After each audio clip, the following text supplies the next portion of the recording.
Welcome to Vermontitude, a collaborative effort between Great Eastern Radio, the Brattleboro Reformer, and BCTV to bring you the stories behind the stories on the topics you want to learn more about. Because there's always more, so there'll always be Vermontitude. Hosted by me, Peter Fish Case.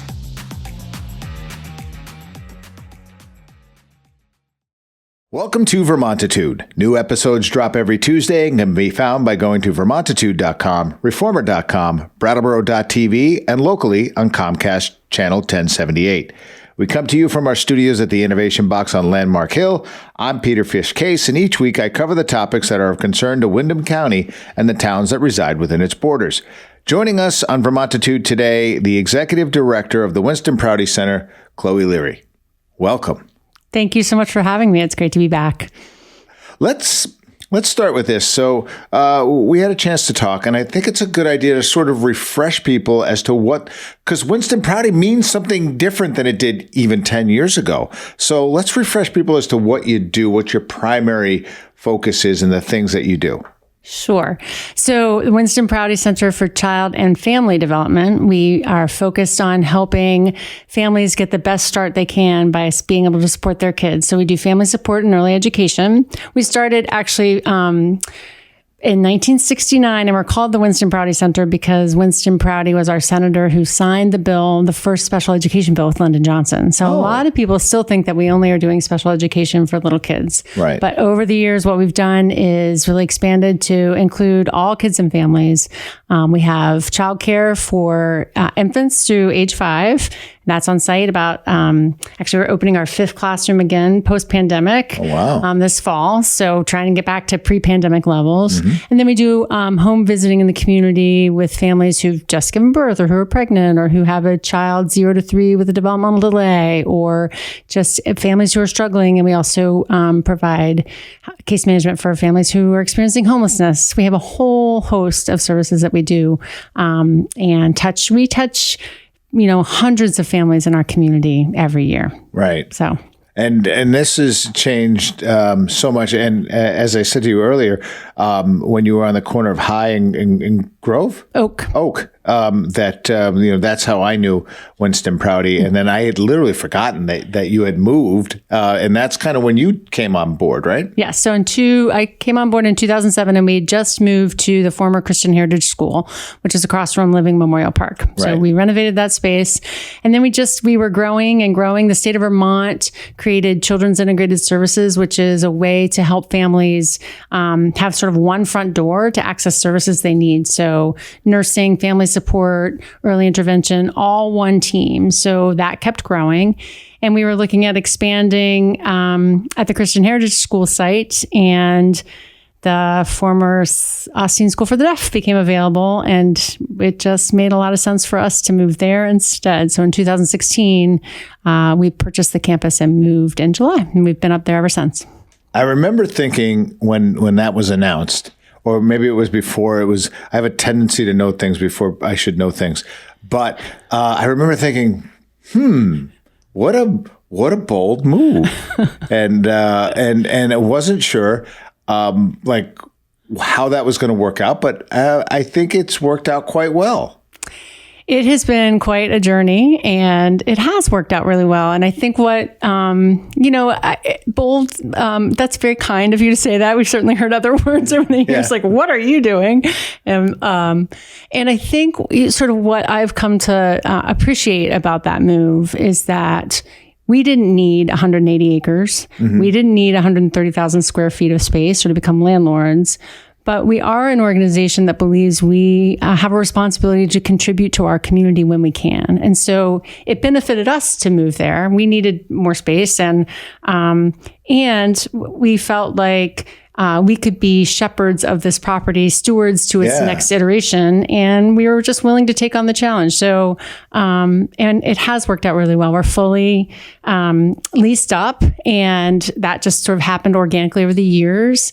It's an eclectic mix of tenants that we have. And really, it's people who buy into this idea that we are a community. Right. It's like landlord tenant. Sure, we're the landlord, but what we say to people is like, you're joining our community here. So we're all part of this community. And if you want to be on campus with us, this is what it looks like. And people want to join that sense of belonging. And there could be worse places to report to work. Let's face it. It's a beautiful piece of property. It is so beautiful. If people haven't walked to the top of the hill and looked up the Connecticut River Valley, it's the best view. It really is quite good. But all right, so you brought it up, and I'm going to go with it. The next iteration, and there is a talked about, and it's no secrets. This has been talked about over and over again. Housing. Since you have 180 acres of land, you want to build some affordable housing. Okay. Bold move. Bold. There's that word again. Yeah. And again, yes, bold, and just a response to what we need in our community. Yeah, for sure. We have this asset, and we need to figure out, our community needs to figure out how to build a lot of housing. You know, that housing needs assessment came out in 2021. And it's been a while. That was 500 units then. Here we are in 2024. We haven't added much. Hasn't gotten better. No, it has not gotten better. So, really thinking about how can we use this property that is tied to water, and it's tied to town infrastructure. It's a mile from the hospital, the high school, grocery store, pharmacy, a mile and a half from downtown. So it's really close to what exists already, but feels far away. Right. And, I think that our vision is really to build housing for everybody. So when you say affordable, we mean affordable for a lot of different people, because mixing people together and living together in a community, I think is what, the research shows that that's really healthy. So we've sort of, we've shifted from thinking about 180 acres to really infill development on the main part of campus where there's already infrastructure, because it's more affordable. It'll be easier to do. So, and looking at plans for 300 plus units over time, like nobody's going to plop down 300 units and voila, it's going to be a phased process of how do we, build housing that we need right now as quickly as possible in a way that works for everybody. Actually, let me take that back. It's not going to work for everybody. Not everybody's going to want to live in dense housing. But what it will do is create housing for like the people. If you think of the housing continuum, there are people living on Newfane on 10 acres who don't want to live in Newfane in a big old house anymore. Right. It will open up sort of the housing continuum for everybody. Yeah, it would allow people to downsize a little bit, to get something that's a little bit more manageable. I'm always a big fan of those kind of moves. It'll open up housing, and 300, it's lofty. And I have to say, I appreciate lofty, because lofty is where we're at right now. That's the air we're breathing. We need big, again, for the third time, bold moves like that, that will help really kind of let the rubber hit the road here. So hats off to you for taking that project on. Yeah. So, well, and I just want to say we are taking it on. We're taking the lead on it, but it isn't our project alone. Right. Our community has got to help us with this, and they are. People are so supportive. The town has chipped in. The strolling of the Heifers, the Thompson Trust. Many people are sort of supporting us along the way, and I keep hearing actually that people are like, "Oh yeah, that Prouty project's happening." Like, it will happen, but we still need support. We need financial support. We need community support. And it's not, again, it's our responsibility to sort of take the lead on it, but we all need to do it together. And we do need that financial support. So we're being scrappy and figuring it out, but, we're going to keep asking people for help with it. We're really fortunate. You're going to be the first person to hear this news. Oh, wow. Applied for congressionally designated spending. Okay. And Senator Sanders' office put us on their list and proposed that we be one of the entities that get an earmark for water sewer infrastructure on campus. So that just happened Friday, $2 million. Okay. Very exciting. And really, that's a long process, federal funds. Yeah. Like, I'm not going to hold my breath.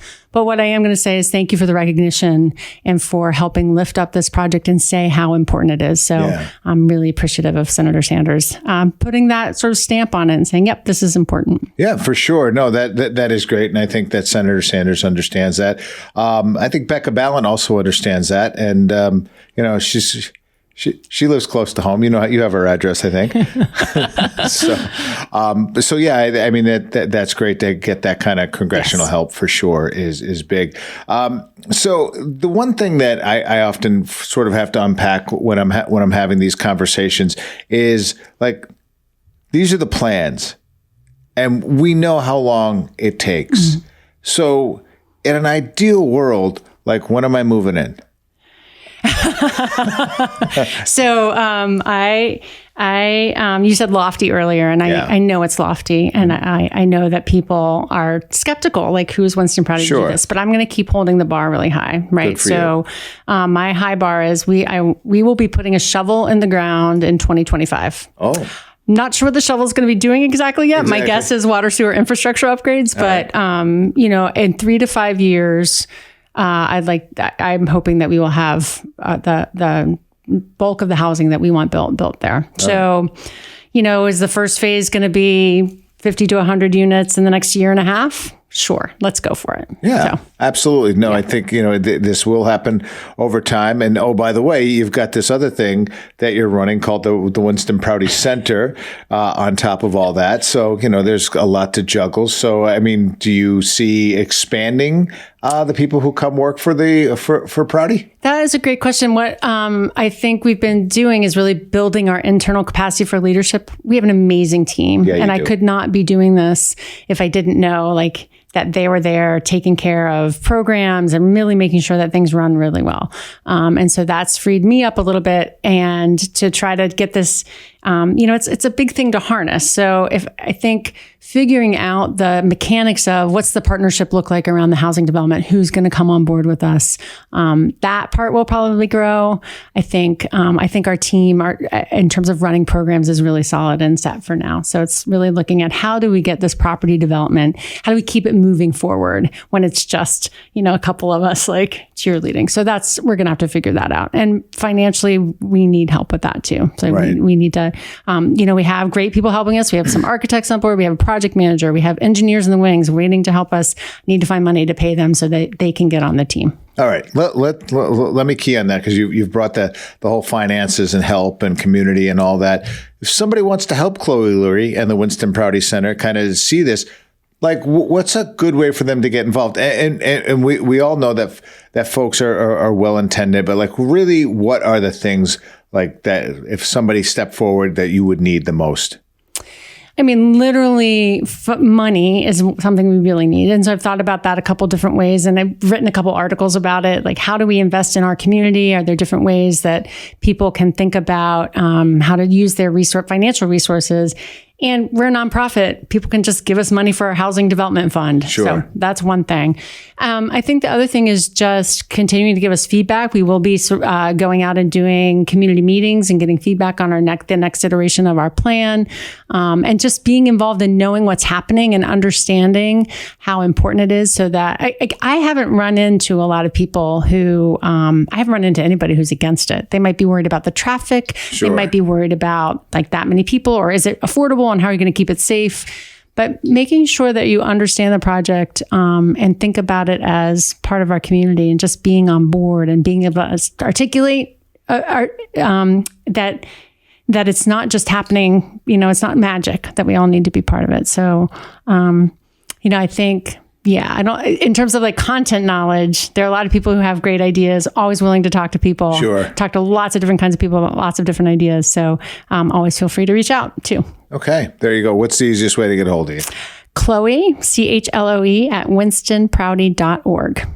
Chloe Learey, thanks for jumping on Vermontitude today and bringing us up to date as to all the good work you're doing over there at the Prouty Center. Appreciate you taking the time out of your day. Thank you so much for having me.